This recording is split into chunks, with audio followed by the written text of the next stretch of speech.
Shalom saudara sekalian, bersyukur sekali kita bisa kembali membaca, mendengarkan, dan merenungkan firman Tuhan. Sesuai bahan renungan Gema, maka hari ini kita akan membaca 1 Samuel pasal 10, ayat yang ke-18 dan ayatnya yang ke-19, yang berkata kepada kita demikian.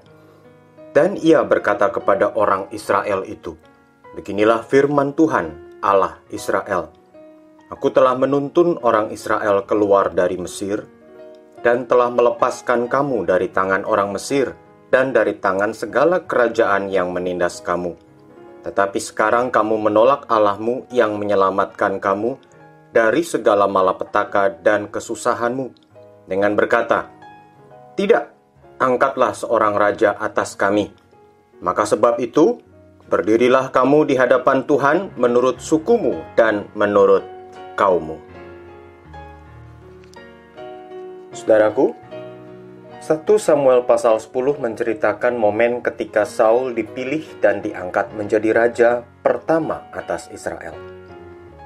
Sebelum Saul, Allah mengatur agar Israel dipimpin oleh utusannya yang kita kenal sebagai hakim-hakim, di mana salah satu dari hakim-hakim itu adalah Samuel.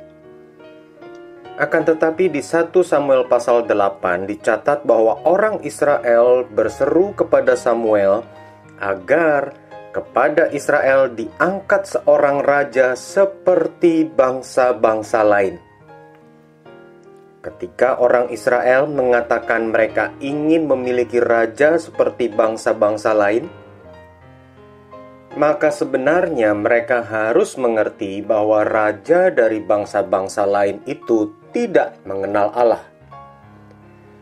Raja dari bangsa-bangsa lain itu dianggap perwakilan atau utusan dewa, maka lazim apabila raja dari bangsa yang lain itu ditinggikan layaknya dewa. Dengan umat Israel mengatakan menginginkan raja seperti bangsa-bangsa lain, itu berarti umat Israel menolak pengaturan Allah atas hidup mereka. Padahal Allah yang melepaskan mereka dari belenggu Mesir. Tindakan Allah yang membebaskan Israel dari penjajahan Mesir merupakan bayang-bayang dari karya Allah yang membebaskan manusia dari belenggu dosa melalui karya Yesus Kristus. Apa itu dosa? Alkitab memberitahu kita bahwa dosa adalah pelanggaran terhadap hukum Allah. Dosa mencakup tindakan, perbuatan, ekspresi yang dapat diamati atau diketahui oleh orang lain, dan termasuk juga segala sesuatu yang tersembunyi di dalam hati dan pikiran kita. Ya, saudara, dosa di dalam Alkitab termasuk hal-hal yang tersembunyi. Kemudian Alkitab juga memberitahu bahwa Allah menghendaki agar manusia kudus tidak berdosa sama seperti Allah yang tidak berdosa. Sehingga sebenarnya tidak ada satu orang manusia pun dapat membebaskan dirinya sendiri dari penghukuman atas dosa. Satu-satunya cara agar manusia dapat terbebas dari dosa adalah Allah menjadi manusia di dalam diri Yesus Kristus. Dia mati di kayu salib menggantikan kita menerima hukuman atas dosa, yaitu maut. Sungguhlah benar apa yang dikatakan di dalam Kisah Para Rasul pasal 4 ayat 12. Keselamatan tidak ada di dalam siapapun juga selain di dalam Dia, sebab di bawah kolong langit ini tidak ada nama lain yang diberikan kepada manusia, yang olehnya kita dapat diselamatkan. Yesus Kristus telah menebus kita, setiap murid Kristus. Dan setiap murid Kristus yang sejati, sesungguhnya tidak dapat melepaskan imannya, oleh karena Allah menjaga dan memelihara iman setiap orang yang percaya kepada Kristus.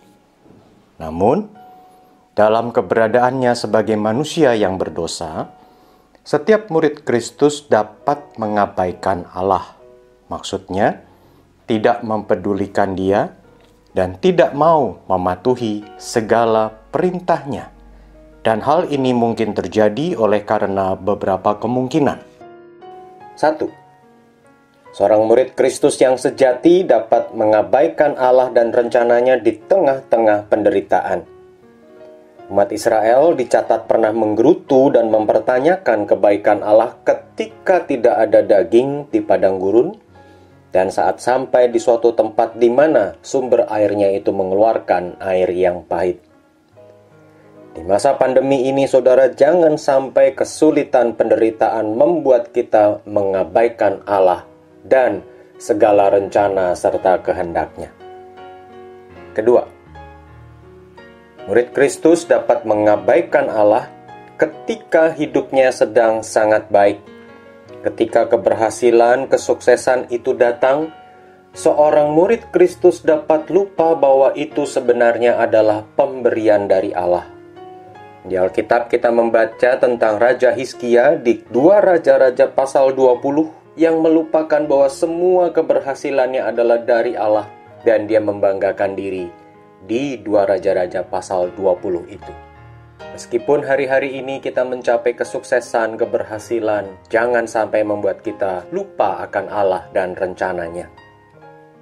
Ketiga, seorang murid Kristus bisa melupakan Allah, mengabaikan Dia dan rencananya ketika kesibukan itu membuat kita teralihkan. Saudara, di masa pandemi, kesibukan mungkin bertambah. Di masa pandemi, mungkin ada perasaan khawatir atau yang lain yang membuat kita lalu menyibukkan diri. Tetapi hal-hal ini dapat membuat kita mengabaikan dan melupakan Allah. Mari kita berdoa. Berikanlah kepada seluruh umat-Mu kerinduan yang semakin dalam akan firman-Mu, akan diri-Mu. Tidak melupakan mengabaikan Engkau, tetapi justru semakin mendekat kepadamu. Karena Engkau telah menebus kami melalui pengorbanan Yesus Kristus di kayu salib. Kiranya kami sungguh menghargai itu dengan cara terus-menerus dekat kepadamu. Dalam nama Tuhan Yesus. Amin. Tuhan memberkati.